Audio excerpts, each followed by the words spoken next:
کچھ نیکی کر سکے، مجھ کو اس بات کا فکر ہے، ہرگز اعتبار نہیں آتا جب تک میں اپنی آنکھوں سے نہ دیکھوں۔ شیر نے کہا کہ ہم دکھا دیں۔ پھر شیر برہمن کو ساتھ لیے آگے آگے اور گیدڑ آہستہ آہستہ پیچھے پیچھے روانہ ہوا۔ ایک آن میں پنجرے کے پاس آ کر تینوں پہنچے۔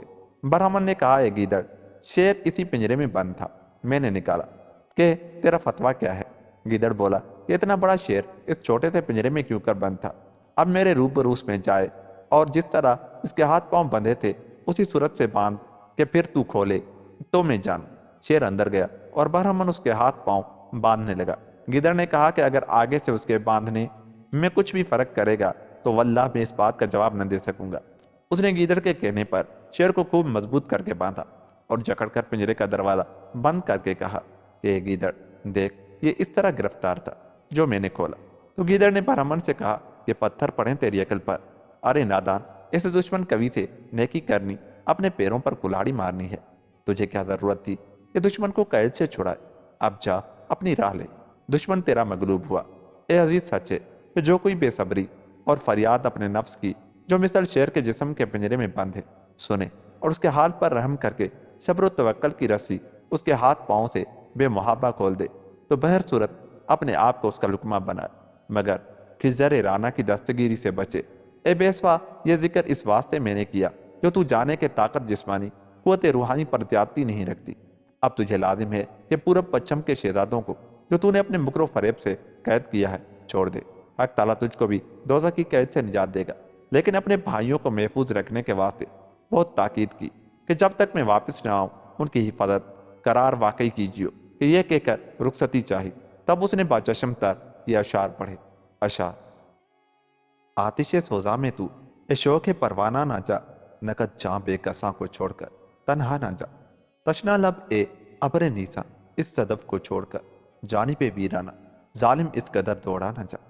چل رہی ہے چار سو باد حوادث تندو تیز، غلبہ یکزاں تو اے شادی دلہا نہ جا۔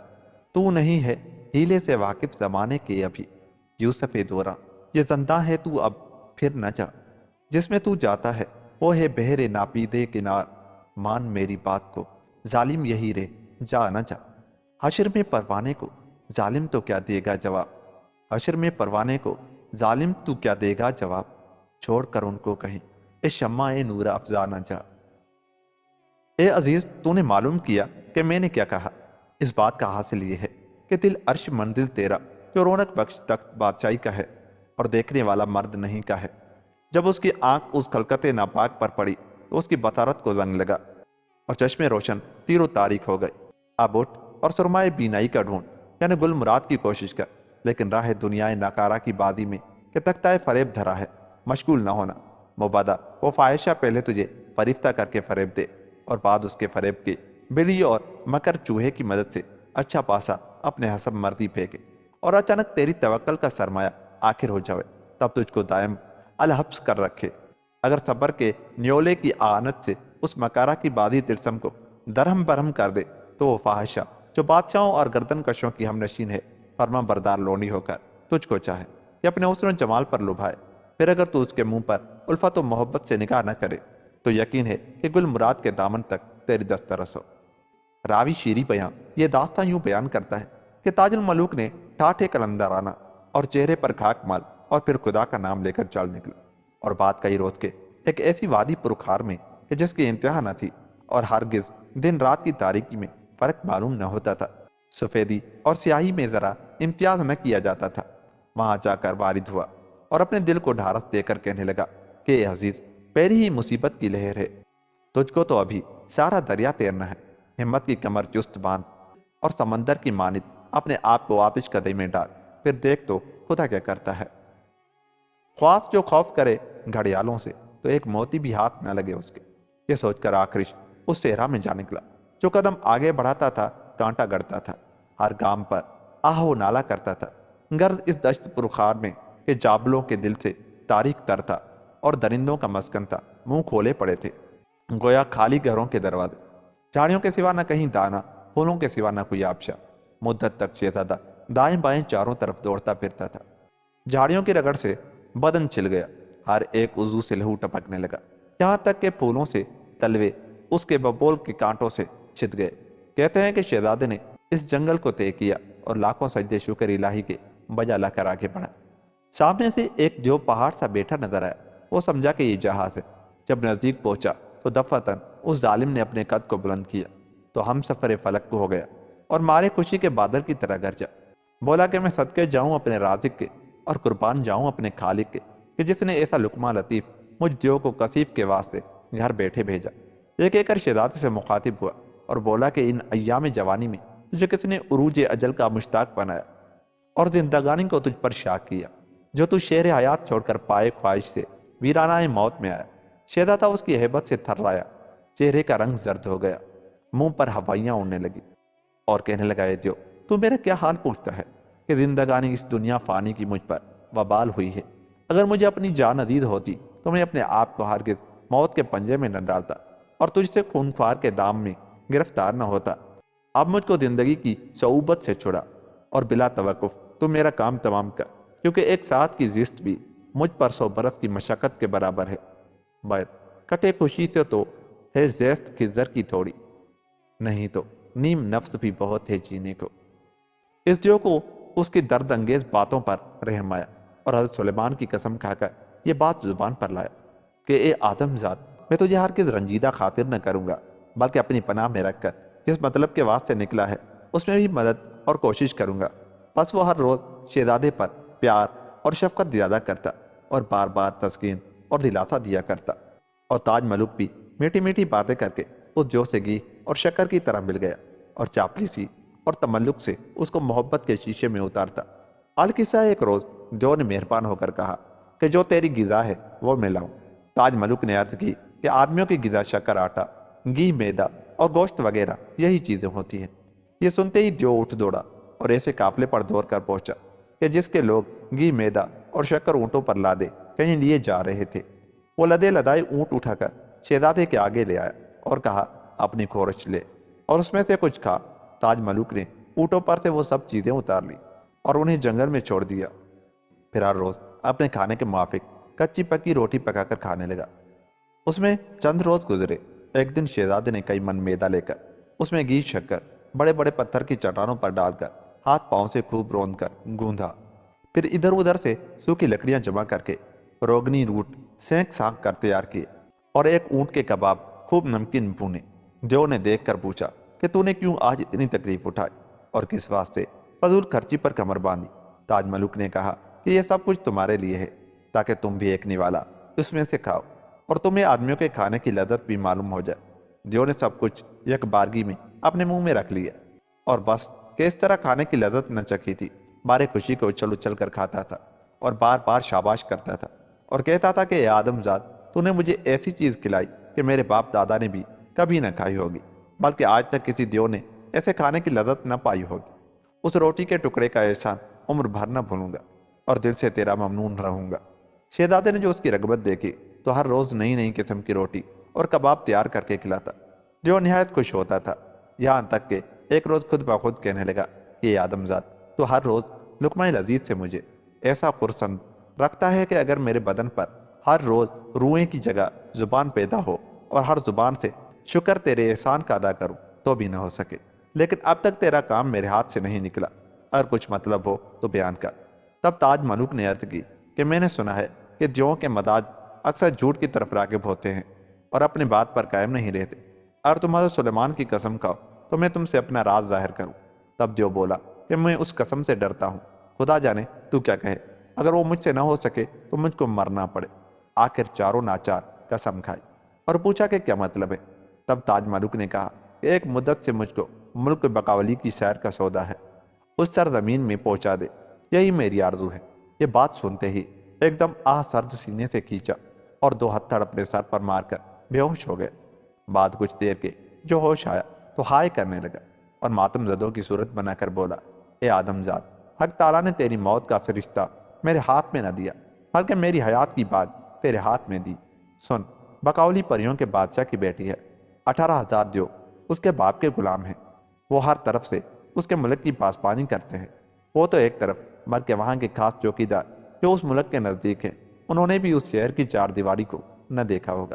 کسی دیے روح کی کیا طاقت بلکہ ہوا بھی ان دیوؤں کی اجازت کے بغیر جو برس دن کی راہ پر نگہبان ہیں ممکن نہیں کہ پہنچ سکے، اور پریاں رات دن نگہبانی میں مشغول ہیں کہ کوئی پرندہ اس سرزمین پر پر نہ مارے، اور زمین کے نیچے چوہوں کا بادشاہ بے انتہا فوج سے اور سانپ بچھوؤں کا لشکر زمین پر محافظت کے واسطے مقرر ہے، تاکہ کوئی سرنگ لگا کر نہ پہنچ سکے۔ بھلا پھر میں تجھے وہاں کیوں کر پہنچا دوں؟ جو نہ پہنچاؤں تو یقین ہے کہ بس اب اس قسم کے میں اپنی جان سے جاؤں۔ تو ایک کام کر کہ آج پھر اسی طرح سے کھانا پکا، پھر دیکھ کہ پردہ غائب سے کیا ظاہر ہوتا ہے اور میری کوشش کے ہاتھوں سے کیا بن پڑے۔ تاج ملک نے وہی کیا۔ جب دیو نے کھانا تیار دیکھا تو چنگھاڑ ماری، فوراً شمال کی طرف سے ایک اور دیو پہاڑ صاحب پہنچا اور دونوں دست بوسی کر کے بیٹھ گئے۔ پھر تاج ملک پر دوسرے دیو کی نظر پڑی۔ شہزادے نے فوراً جھک کر سلام کیا۔ اس کے سلام کرنے سے دیو نے حیران ہو کر صاحب خانہ سے پوچھا کہ اے بھائی، مقام تعجب کا ہے؟ اب تک کسی نے نہ دیکھا اور نہ سنا ہوگا کہ دیو اور آدمی سے موافقت ہو اور دونوں ایک جگہ ہم نشین رہیں۔ اس کے یہاں رہنے کا کیا باعث ہے؟ دیو نے کہا، اے بھائی، اس آدم زاد نے مجھ کو نہایت ممنون کیا ہے۔ مجھے کس طرح اس سے بدی کرنی منظور نہیں، اور تجھ کو اسی واسطے بلایا ہے کہ تو بھی اس کے ہنر سے واقف ہو۔ یہ کہ صاحب خانہ نے سامان مہمانی کا لا کر مہمان کے آگے رکھ دیا۔ وہ دیو اس کھانے کو کھا کر نہایت خوش ہوا اور کہا کہ کہو بھائی، تم سے بھی آج تک اس آدمی کا کام ہوا ہے یا نہیں؟ صاحب خانہ نے جواب دیا کہ یہ شخص ایسے کام کے واسطے تکلیف دیتا ہے جو میرے جدا مکان سے باہر اور تردد کے احاطے سے خارج ہے۔ اگر تو مہربانی کرے تو شاید یہ کام ہو۔ پھر اس نے پوچھا کہ ایسی کون سی بات ہے جو تم اس میں عاجز ہو؟ میزبان نے کہا کہ اس کو ملک بقولی کی سیر کی خواہش ہے۔ مہمان بولا، جو جان بوجھ کے پوچھے تو بس قطع ہے سوال۔ صاحب خانہ نے کہا، میں حضرت سلیمان علیہ السلام کی قسم کھا چکا ہوں، اگر تو توجہ اور کرم کر کے اس کو شاہد مراد سے بلائے تو فی الحقیقت میری جان بخشی کرے۔ القصہ، اس دیو کی بہن حمالہ نام تھی۔ 18,000 دیو جو بقاولی کے ملک کے خاص چوکیدار تھے، وہ ان کی سردار تھی۔ اس کو ایک خط اس مضمون کا لکھا کہ ایک خواہر عزیز، مجھ کو ان دنوں ایک ایسا سفر درپیش ہے کہ بغیر اس کے کوئی صورت رہائی کی نہیں، اور ایک مدت سے میں نے ایک آدم ذات کو بجائے فرزند پرورش کیا ہے۔ اب میرے جانے کے بعد گھر خالی رہے گا۔ اب بہر صورت جائے خوف و خطر ہے۔ اس واسطے اس نور دیدہ کو تمہاری خدمت میں روانہ کیا جاتا ہے کہ اس کے حال پر شفقت کی نظر رکھو، کسی طرح یہ تصدیہ نہ اٹھائے۔ والسلام، اور قاصد کے ہاتھ میں دیا۔ پھر تاج ملوک کی طرف منہ پھیر کر اشارہ کیا کہ اس کے ساتھ جا۔ میں نے کمند صحیح و تردد اپنے بازو کے زور سے میدان مطلب میں پھینکی ہے۔ اگر تیرا چوگان بخت مدد کرے تو شاید اپنے مطلب کو پہنچے۔ یہ کہہ کر قاصد کے بائیں ہاتھ پر بٹھا دیا اور دانے ہاتھ کا سایہ کیا اور راستہ پکڑا۔ باخیریت تمام منزل مقصود تک جا پہنچا اور دور سے حمالہ کو سلام کر کے شہزادے کو نامہ سمیت حاضر کیا۔ وہ دیکھ کر نہایت خوشی سے گنچے کی طرح کھل گئی۔ سماتی تھی نہ اپنے پیرہن میں، خوشی سے روح پھولی تھی بدن میں۔ الغرض قاصد کی طرف متوجہ ہو کر کہنے لگی کہ اگر مجھ کو بھائی سرخ گندھک کی کان بھیجتا یا انگوٹھی حضرت سلیمان علیہ السلام کی تو میں اتنا خوش نہ ہوتی جیسا کہ اس کے آنے سے ہوئی۔ اس کے بعد خط کا لفافہ کھول کر احوال دریافت کر کے جواب لکھا، اے برادر، مجھ کو ایک بستی میں جانے کا اتفاق ہوا تھا۔ وہاں ایک بادشاہ کی بیٹی نہایت خوبصورت لاسانی میرے ہاتھ لگی۔ اس کو بیٹی کی طرح میں نے پرورش کیا اور محمودہ نام رکھا۔ اب وہ 14 برس کی 14ویں رات کا چاند سا ہوئی۔ کارساز نے اس کا جوڑا اس تقریب سے بھیجا، الحمدللہ کہ یہ بات خاطر خواہ بن پڑی۔ زیادہ شوق ملاقات، والسلام، اور خط دے کر نامہ بر کو رخصت کیا۔ پھر محمودہ کو تاج ملوک کے ساتھ بیاہ دیا۔ القصہ، تاج ملوک تھوڑی مدت محمودہ کی صحبت میں رہا۔ ایک رات محمودہ نے شہزادے سے کہا، اے مایا نشاد، شاید آدمیوں کی یہی وجہ ہے جو رات کو اپنے یار کے گلے لگ کر نہ سوئیں، الگ پڑے رہیں، بوسو کنار نہ کریں کہ صبح کو جیسے کہ تیسے اٹھ کھڑے ہوں۔ تاج ملوک بولا، عیش و عشرت انسان کی اپنی مرضی پر منحصر ہے۔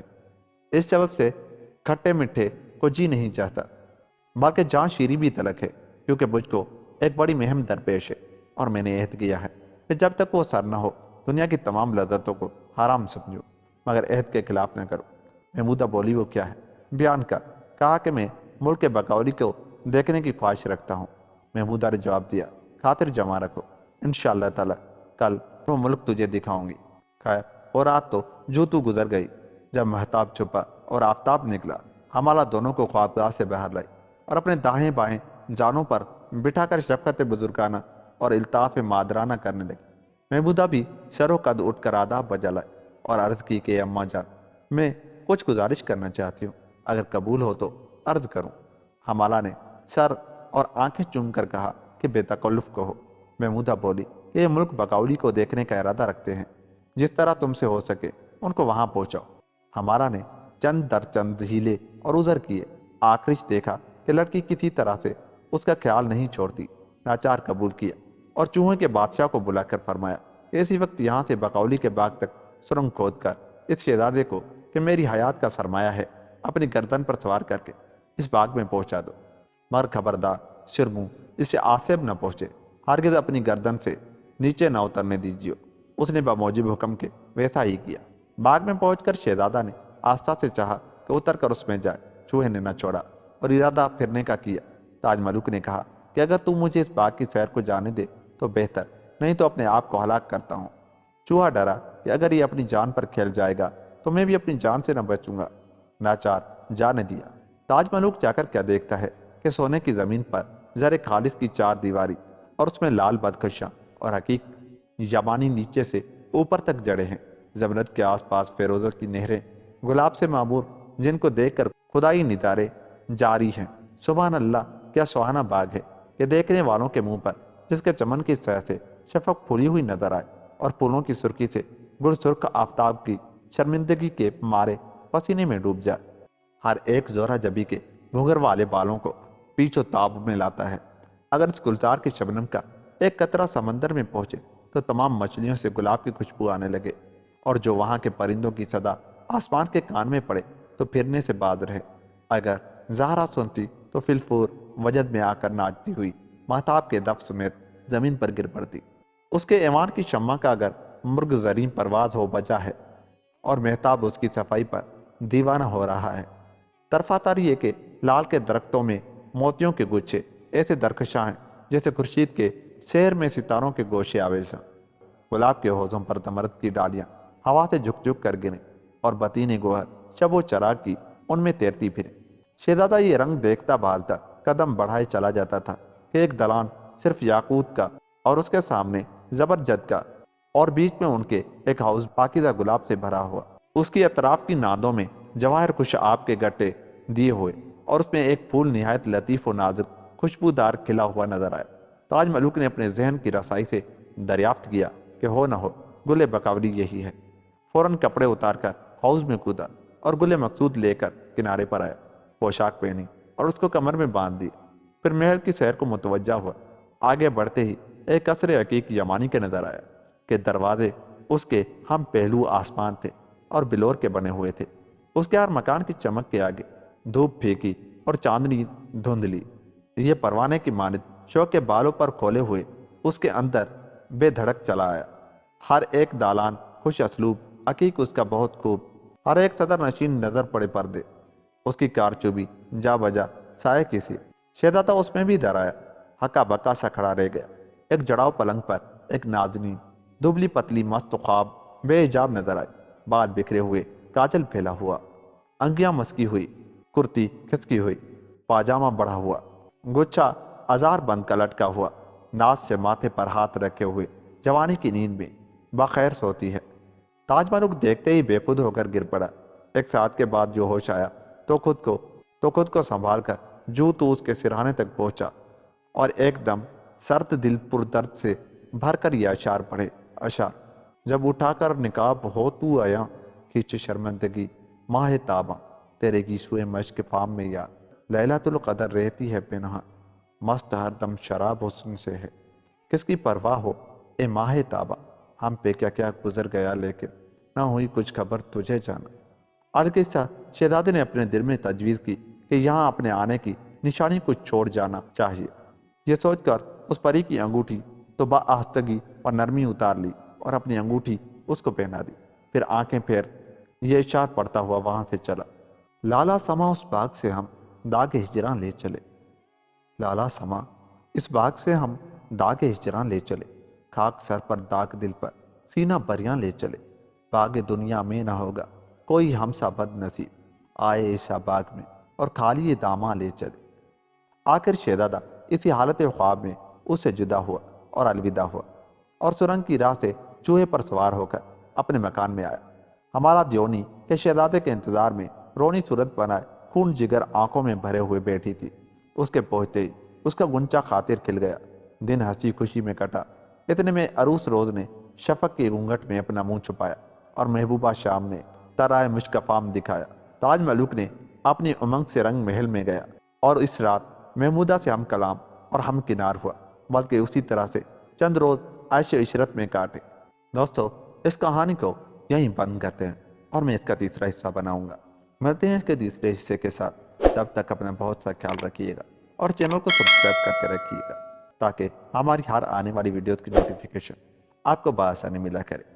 اپنا بہت سا خیال رکھیے گا، دعاؤں میں یاد رکھیے گا۔ اللہ نگہبان۔